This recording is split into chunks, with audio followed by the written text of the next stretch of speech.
Sí, la idea es hacer una novela documento juvenil. Esto no se ha hecho hasta ahora, es algo completamente nuevo.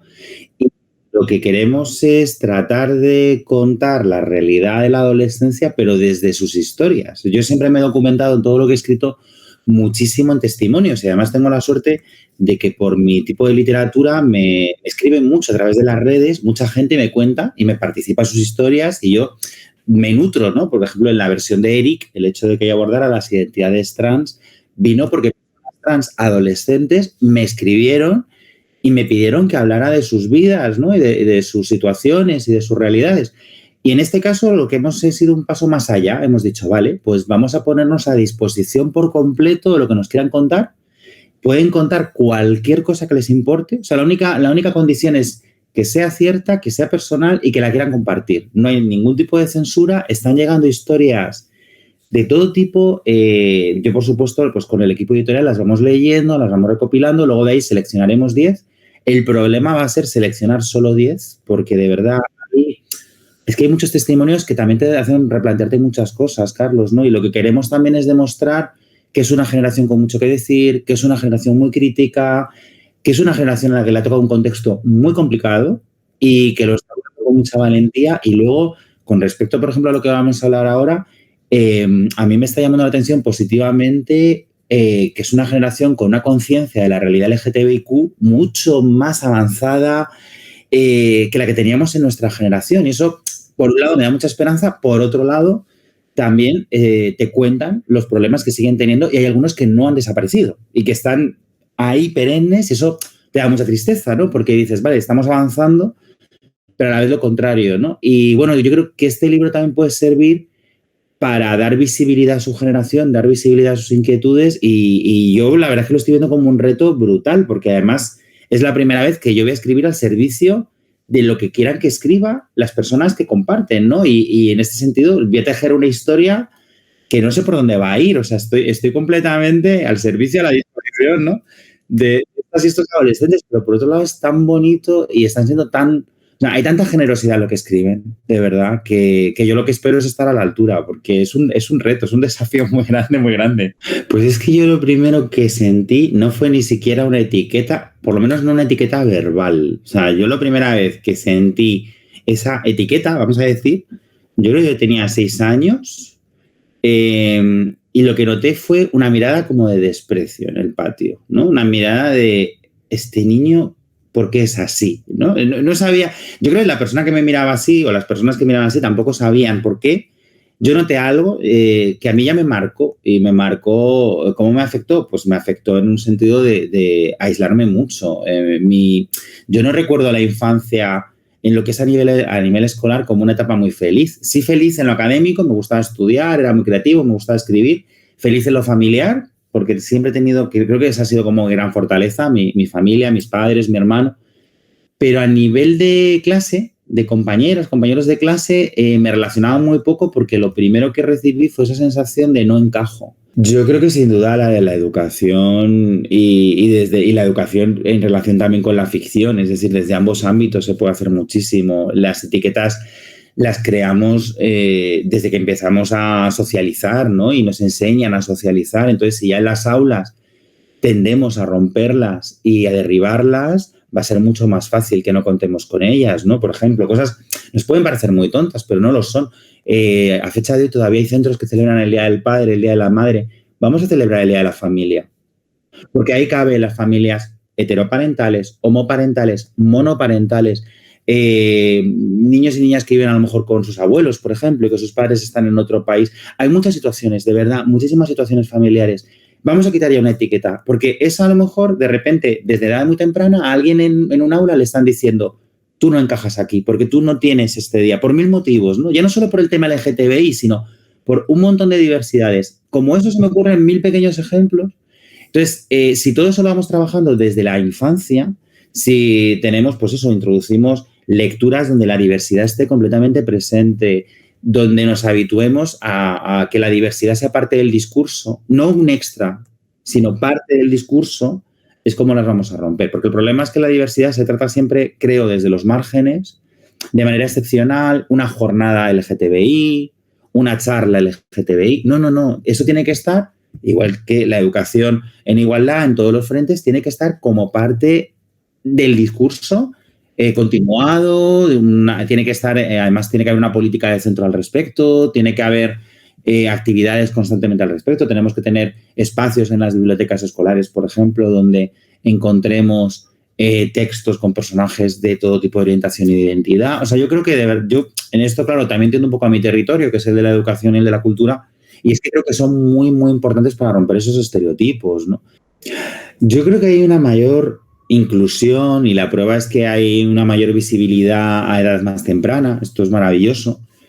Pero no nos tenemos que engañar porque las cifras de bullying LGTB-fóbico son altísimas en España. En todo el mundo, pero en lo que nos ocupa ahora, en España, son muy elevadas. Sigue siendo una de las causas principales de bullying, de depresión en la adolescencia y de intento de suicidio. Luego no estamos en la igualdad real. Una cosa es lo que nos cuenta la ficción, por ejemplo, televisiva, ¿no? Y vemos de determinadas series donde parece que es muy sencillo ser y expresarse, y luego tenemos la realidad del aula, donde depende mucho del entorno, de la zona, del barrio, de la ciudad, del pueblo. Tenemos una realidad muy diversa y luego no hay que llevarse a engaño. A veces la gente piensa, no, es que en alguna zona pequeña es más difícil que una ciudad grande. No, en cualquier lugar puede ser igual de fácil o de difícil, depende mucho del lugar y del entorno, ¿no? Eso lo llamaba en La Edad de la Ira, que se aborda este tema, y mira que cumple ahora 10 años, ¿no? Es de esta novela, se habla de LGTB-fobia latente. Porque yo lo que vengo a decir es lo que tú estás explicando muy bien. Yo creo que ha habido gente que ha callado lo que pensaba, o sea, ha aprendido lo que debe decir, pero seguía siendo igual LGTB-fóbica.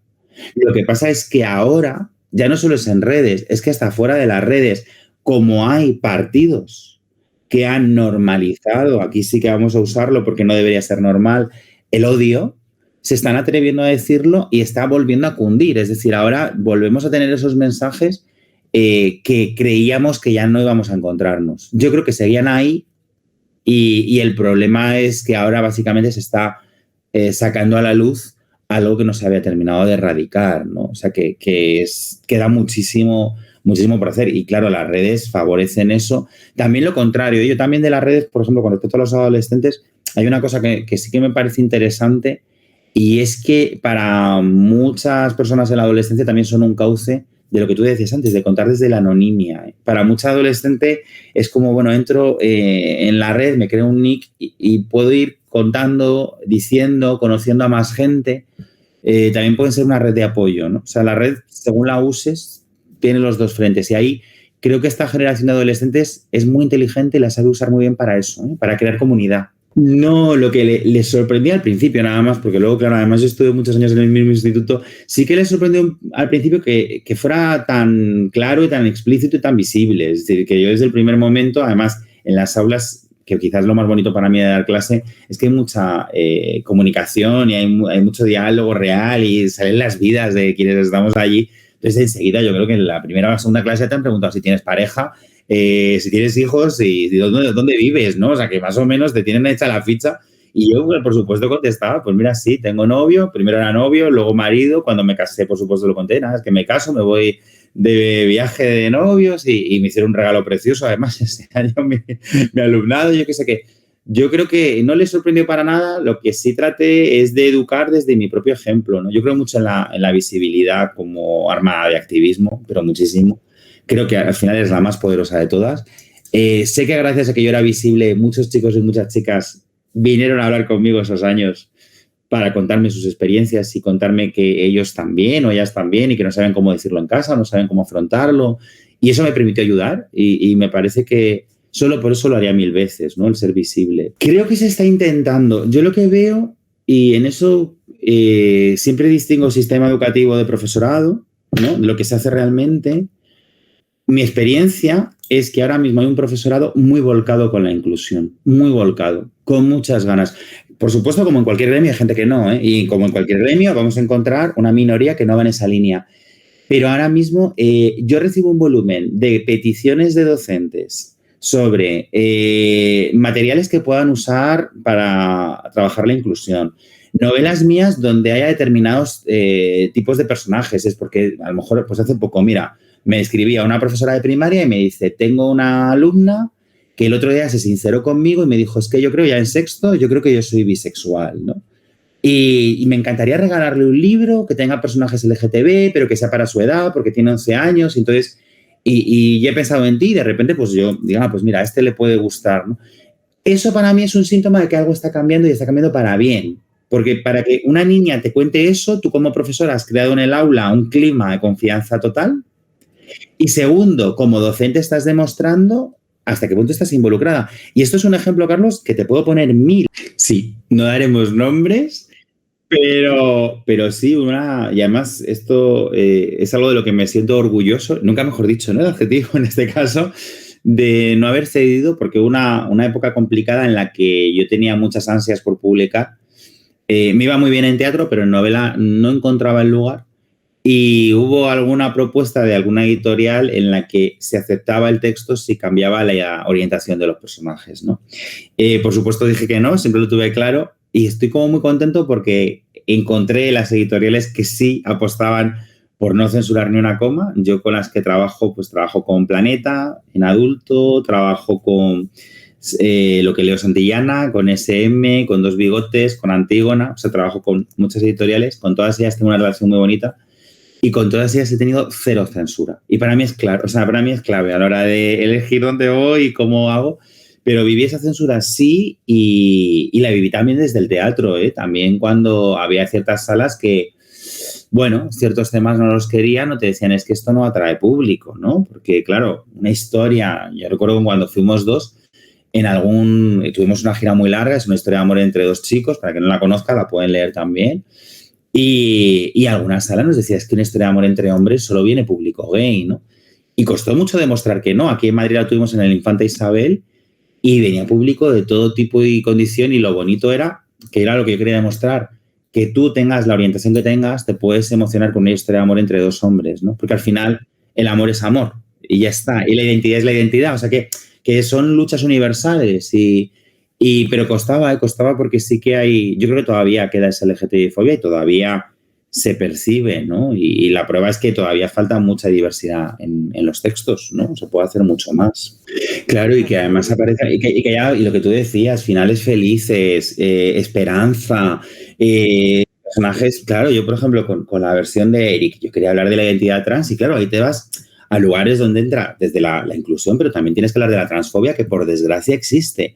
Pero yo quería que Eric fuera un triunfador, un luchador, que le fuera bien. Es un thriller, es una novela policíaca. O sea, no quería hacer una novela sobre el tránsito, porque me parece que eso es volver a victimizarnos. Y el colectivo necesitamos, de verdad, que nos cuenten en historias tan complejas, tan amplias y tan diversas como cualquier otra novela, como cualquier otra obra de teatro, ¿no? Y esa es una de mis guerras como autor. Yo en eso estoy muy contento y muy satisfecho porque creo que se va consiguiendo, pero que queda por hacer sin duda. Y hay que salir de ese victimismo, de ese tipo de novelas que en su momento tenían una importancia y es verdad que nos ayudaron, pero hay que contar más cosas, ¿no? Hay que contar otro tipo de historias. Y yo reivindico mucho eso del final feliz. Yo ahora estoy muy por el final feliz. O sea, necesitamos finales felices.